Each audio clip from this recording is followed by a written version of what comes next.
25 litre, इसी का मान दिया 5 लीटर। 5 से भाग देंगे तो 1 यूनिट का मान 5 लीटर, आपको करा प्रारंभिक विस्तार, तो प्रारंभिक 12 यूनिट दूध है, 21 यूनिट पानी है, जोड़ के कितना यूनिट हुआ, पूरा 33 यूनिट। 33 यूनिट का मैंने मान निकाल लिया है आपका 105 लीटर। क्लियर हुआ? हेलो फ्रेंड्स, आप सभी लोगों का स्वागत है आपके अपने YouTube channel math classes with Javed sir में।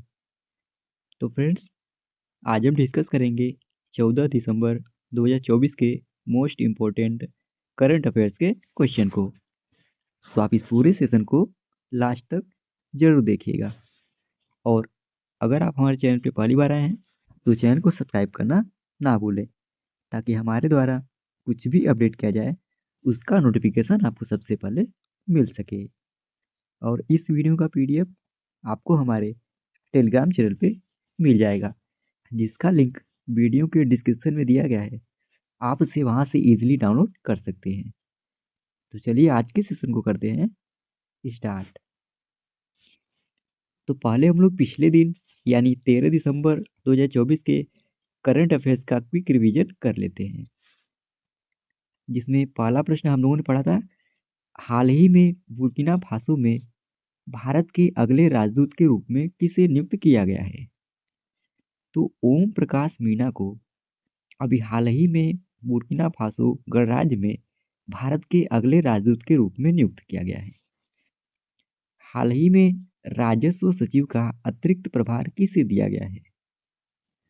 तो अजय सेठ को अभी हाल ही में राजस्व सचिव का अतिरिक्त प्रभार दिया गया है। टेक जॉकी कंपनी ने किस क्रिकेटर को अपना ब्रांड एम्बेसडर बनाया है। तो भारतीय विकेट कीपर बल्लेबाज ऋषभ पंत को टेक जॉकी कंपनी ने अपना ब्रांड एम्बेसडर बनाया है। एक कैलेंडर वर्ष में 4 शतक लगाने वाली पहली महिला क्रिकेटर कौन बनी है। तो स्मृति मंदाना ये अभी हाल ही में एक कैलेंडर वर्ष में 4 शतक लगाने वाली पहली महिला क्रिकेटर बनी है। क्लासिकल टाइम कंट्रोल में ग्रैंड मास्टर्स को हराने वाले सबसे कम उम्र के भारतीय खिलाड़ी कौन बने हैं। तो आरिफ कपिल यह अभी हाल ही में क्लासिकल टाइम कंट्रोल में ग्रैंड मास्टर को हराने वाले सबसे कम उम्र के भारतीय खिलाड़ी बने हैं। मेरियम वेबस्टर ने 2024 का वर्ल्ड ऑफ द ईयर किसे चुना है। तो ध्रुवीकरण शब्द को चुना है। हाल ही में किस संस्थान ने मानव भ्रूण की विस्तृत 3D तस्वीर जारी की है। तो इसे आईआईटी मद्रास संस्थान ने जारी की है। हाल ही में अंतर्राष्ट्रीय तटस्थता दिवस कब मनाया गया है। तो यह दिवस अभी हाल ही में 12 दिसंबर को मनाया गया है। अब चलिए फ्रेंड्स, हम लोग आज के सेशन को कवर कर लेते हैं, जिसमें आज का पहला प्रश्न है, फीफा वर्ल्ड कप 2034 की मेजबानी कौन सा देश करेगा। तो इसका सही विकल्प हो जाएगा ए, यानी सऊदी अरब यह फीफा वर्ल्ड कप 2034 की मेजबानी करेगा। आइए इंपॉर्टेंट पॉइंट कवर कर लेते हैं। तो अंतर्राष्ट्रीय फुटबॉल महासंघ यानी फीफा ने घोषणा की है कि पुरुष फुटबॉल विश्व कप 2034 की मेजबानी सऊदी अरब करेगा। और फ्रेंड्स, इसके अलावा 2030 फीफा विश्व कप की मेजबानी की घोषणा भी की गई है, जिसमें 2030 विश्व कप की मेजबानी संयुक्त रूप से स्पेन, पुर्तगाल और मोरक्को में होगा। और फ्रेंड्स, 2027 में होने वाला महिला विश्व कप यह 24 जून से 25 जुलाई तक इसको ब्राजील में आयोजित किया जाएगा। और 2026 फीफा विश्व कप की मेजबानी संयुक्त रूप से यूएस, कनाडा और मैक्सिको में इसको आयोजित किया जाएगा। अगला प्रश्न है, किसे time person of the year चुना गया है। तो इसका सही विकल्प हो जाएगा सी, यानी अमेरिका के राष्ट्रपति डोनाल्ड ट्रंप को 2024 के लिए time person of the year चुना गया है। आइए इंपॉर्टेंट पॉइंट कवर कर लेते हैं। तो अमेरिका के राष्ट्रपति डोनाल्ड ट्रंप को टाइम मैगजीन ने एक बार फिर पर्सन ऑफ द ईयर चुना है।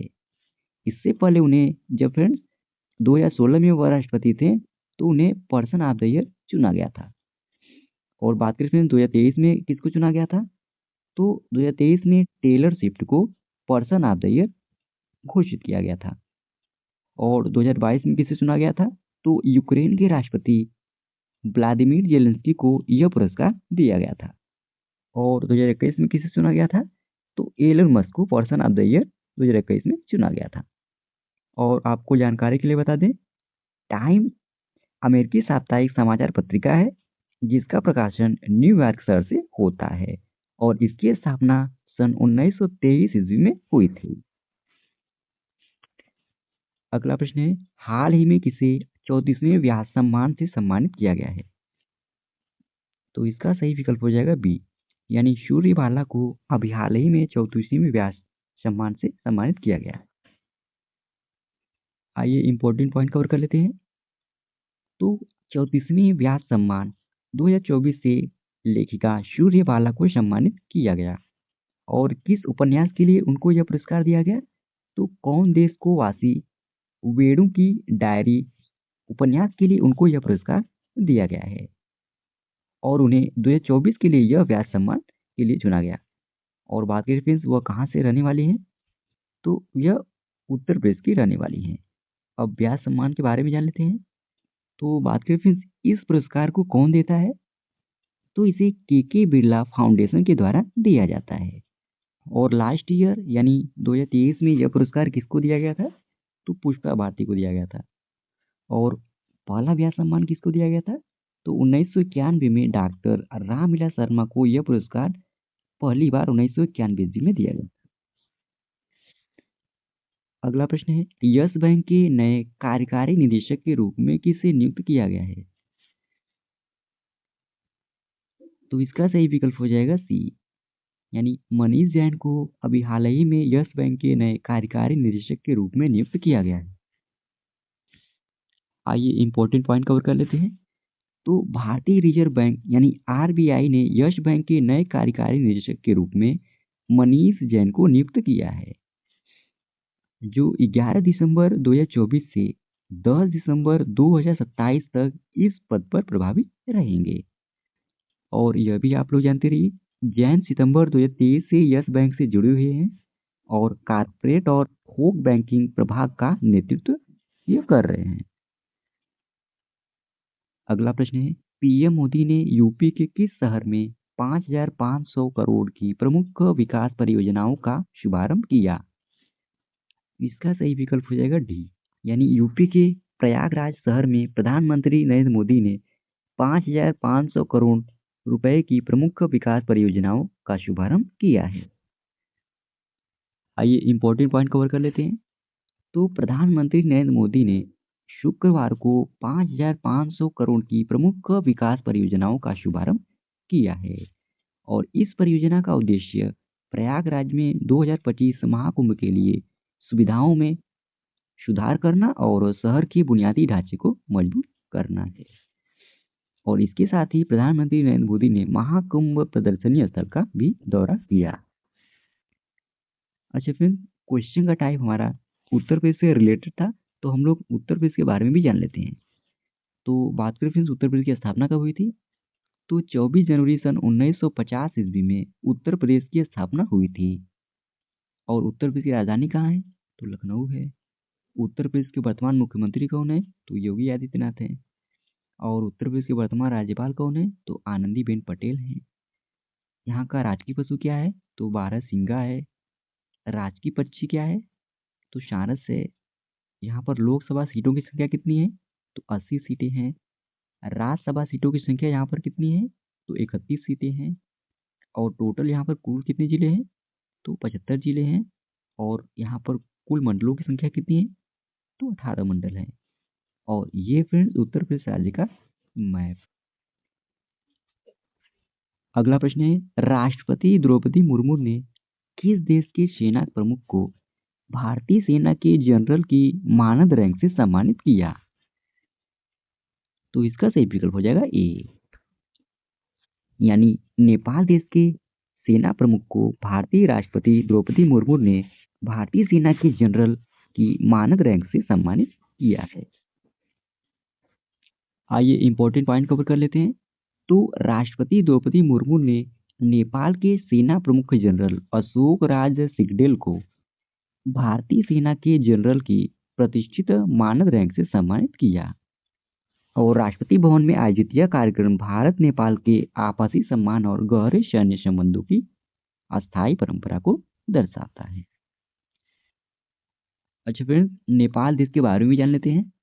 तो बात करें नेपाल की स्थापना कब हुई थी, तो 25 सितंबर सन 1768 ईस्वी में नेपाल देश की स्थापना हुई थी। और नेपाल की राजधानी कहाँ है, तो काठमांडू है। नेपाल के वर्तमान राष्ट्रपति कौन है, तो रामचंद्र पौडेल हैं। और नेपाल के वर्तमान प्रधानमंत्री कौन है, तो केपी शर्मा ओली। यह वर्तमान में नेपाल देश के प्रधानमंत्री हैं। और यहाँ की मुद्रा क्या है, तो रुपया यहाँ की मुद्रा है। और ये फ्रेंड्स नेपाल देश का मैप। अगला प्रश्न है, किस राज्य सरकार ने इंदिरा गांधी सुख शिक्षा योजना शुरू की है, तो इसका सही विकल्प हो जाएगा डी, यानी हिमाचल प्रदेश की राज्य सरकार ने अभी हाल ही में इंदिरा गांधी सुख शिक्षा योजना शुरू की है। आइए इंपॉर्टेंट पॉइंट कवर कर लेते हैं। तो हिमाचल प्रदेश के मुख्यमंत्री सुखविंदर सिंह सुक्खू ने अपनी सरकार के 2 साल पूरे होने पर 6 कल्याणकारी योजनाओं की शुरुआत की। और यह लॉन्च कार्यक्रम बिलासपुर में हुआ, जहां लाभार्थियों को वित्तीय सहायता वितरित की गई। एक प्रमुख योजना इंदिरा गांधी सुख शिक्षा योजना, जिसमें 5,145 विद्यार्थियों को 1.38 करोड़ रुपए वितरित करके शुरू की गई। 18 वर्ष से कम आयु के पात्र बच्चों को 1,000 रुपए मासिक और उच्च शिक्षा के लिए वित्तीय सहायता मिलती है। और इसके उद्देश्य की बात करें फ्रेंड, 53.21 करोड़ रुपए के वार्षिक बजट वाली इस योजना का उद्देश्य बाल शोषण को रोकना और कमजोर परिवारों की सहायता करना है। अगला प्रश्न है, भारत ने एशियाई महिला हैंडबॉल चैंपियनशिप में कौन सा स्थान प्राप्त किया, तो इसका सही विकल्प हो जाएगा बी, यानी 6ठा स्थान प्राप्त किया। तो दिल्ली में एशियन महिला हैंडबॉल चैंपियनशिप में भारत ने 6ठा स्थान प्राप्त किया। और बात करें ये कौन सा संस्करण था, तो यह 20वां संस्करण आयोजित किया गया था। और इस चैंपियनशिप का खिताब किसने जीता था, तो जापान ने जीता था। और जापान ने किसको हराया था, तो दक्षिण कोरिया को हराया था। और इस टूर्नामेंट में कजाकिस्तान और ईरान को हराकर यह तीसरे स्थान पर रहा। और चौथे स्थान की बात करें तो चौथे स्थान पर ईरान देश रहा। और एडिशनल इंफॉर्मेशन की बात करें तो एशियाई महिला हैंडबॉल चैंपियनशिप का 19वां संस्करण का विजेता कौन रहा, तो दक्षिण कोरिया रहा। और यह भी आप लोग जानते रहिए, सर्वाधिक 16 बार खिताब दक्षिण कोरिया ने जीता है। और एशियाई महिला हैंडबॉल चैंपियनशिप की स्थापना सन 1987 ईस्वी में हुई थी। अगला प्रश्न है, हाल ही में नवंबर 2024 के लिए आईसीसी पुरुष प्लेयर ऑफ द मंथ किसे चुना गया है, तो इसका सही विकल्प हो जाएगा सी, यानी पाकिस्तान के तेज गेंदबाज हारिस रऊफ को अभी हाल ही में आईसीसी ने नवंबर 2024 के लिए प्लेयर ऑफ द मंथ चुना है। आइए इंपॉर्टेंट पॉइंट कवर कर लेते हैं। तो नवंबर 2024 के लिए आईसीसी पुरुष player of the month Pakistan के तेज गेंदबाज हारिस रऊफ को चुना गया। और नवंबर 2024 के लिए ही इंग्लैंड की डैनी वाइट हॉज को आईसीसी महिला प्लेयर ऑफ द मंथ का अवार्ड चुना गया। और एडिशनल इंफॉर्मेशन की बात करें फ्रेंड, तो अमेलिया कीर और ओमान अली को अक्टूबर 2024 के लिए ICC player of the month चुना गया था। और श्रीलंका के कामेंदु मेंडिस और इंग्लैंड की टैमी ब्यूमोट को सितंबर 2024 के लिए ICC player of the month चुना गया था। और दुनित बिलालागी और हर्षिता समर विक्रमा को अगस्त 2024 के लिए ICC player of the month चुना गया था। अगला प्रश्न है, हाल ही में राष्ट्रीय कोको दिवस कब मनाया गया है, तो इसका सही विकल्प हो जाएगा सी, यानी 13 दिसंबर को अभी हाल ही में राष्ट्रीय कोको दिवस मनाया गया है। अच्छा फ्रेंड्स, दिसंबर 2024 में अब तक जितने भी दिवस मनाए गए हैं उन सबका हम लोग दिवस के साथ थीम को भी डिस्कस कर लेते हैं। तो विश्व एड्स दिवस यह 1 दिसंबर को मनाया गया है और इसकी थीम क्या रही? तो सही रास्ता अपनाएं, मेरा स्वास्थ्य मेरा अधिकार, यह इसकी इस वर्ष की थीम थी। और 1 दिसंबर 2024 को ही सीमा सुरक्षा बल यानी बीएसएफ का 60वां स्थापना दिवस मनाया गया। 2 दिसंबर को विश्व कंप्यूटर साक्षरता दिवस मनाया गया।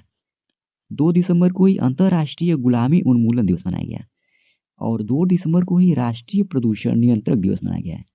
और इस वर्ष की थीम क्या रही इसकी? तो स्वच्छ वायु, हरित पृथ्वी, सतत जीवन की ओर एक कदम, यह इस वर्ष की इसकी थीम थी। और 3 दिसंबर को अंतर्राष्ट्रीय विकलांग दिवस मनाया गया है और इस वर्ष की इसकी थीम क्या रही? तो एक समावेशी और टिकाऊ भविष्य के लिए विकलांग व्यक्तियों के नेतृत्व को बढ़ावा देना। और 4 दिसंबर को भारतीय नौसेना दिवस मनाया गया और इसकी थीम क्या रही? तो नवाचार और स्वदेशीकरण के माध्यम से ताकत और शक्ति, यह इस वर्ष की इसकी थीम थी। और 4 दिसंबर को ही विश्व वन्यजीव संरक्षण दिवस मनाया गया और 4 दिसंबर को ही अंतर्राष्ट्रीय चीता दिवस मनाया गया। 5 दिसंबर को अंतर्राष्ट्रीय स्वयं सेवक दिवस मनाया गया और इस दिवस की इसकी थीम की बात करें तो विविध स्वयं सेवक मजबूत समुदाय, यह इस वर्ष इस दिवस की थीम थी। और 5 दिसंबर को ही विश्व मृदा दिवस मनाया गया और इस दिवस की इसकी थीम मिट्टी की देखभाल, मापें, निगरानी करें, प्रबंधन करें, यह इस वर्ष की इसकी थीम थी। 7 दिसंबर को भारतीय सशस्त्र सेना झंडा दिवस मनाया गया। 8 दिसंबर को बोधि दिवस मनाया गया। 9 दिसंबर को अंतर्राष्ट्रीय भ्रष्टाचार निरोध दिवस मनाया गया और इस वर्ष की इसकी थीम भ्रष्टाचार के खिलाफ युवाओं के साथ एकजुट होना, कल की अखंडता को आकार देना, यह इसकी थीम थी। 9 दिसंबर को अंतर्राष्ट्रीय नरसंहार पीड़ित स्मरण और रोकथाम दिवस के रूप में मनाया गया है। 10 दिसंबर को मानवाधिकार दिवस मनाया गया और 2024 की इस वर्ष की थीम की बात करें तो हमारे अधिकार हमारा भविष्य अभी, यह इस वर्ष की थीम थी। और 11 दिसंबर को यूनिसेफ दिवस मनाया गया। 12 दिसंबर को अंतर्राष्ट्रीय तटस्थता दिवस मनाया गया। तो फ्रेंड्स, इसी प्रश्न के साथ ही ये आज का हमारा डेली करंट अफेयर्स का सेशन समाप्त होता है। आशा करते हैं आज का आपको सेशन अच्छा लगा होगा और इस वीडियो का पीडीएफ आपको हमारे टेलीग्राम चैनल पे मिल जाएगा, जिसका लिंक वीडियो के डिस्क्रिप्शन में दिया गया है। आप उसे वहां से इजीली डाउनलोड कर सकते हैं। और अगर आप हमारे वीडियो को पहली बार देख रहे हैं तो चैनल को सब्सक्राइब करना ना भूलें, ताकि हमारे द्वारा कुछ भी अपडेट किया जाए उसका नोटिफिकेशन आपको सबसे पहले मिल सके। और लास्ट तक वीडियो में बने रहने के लिए धन्यवाद। आज के लिए इतना ही। जय हिंद, वंदे मातरम।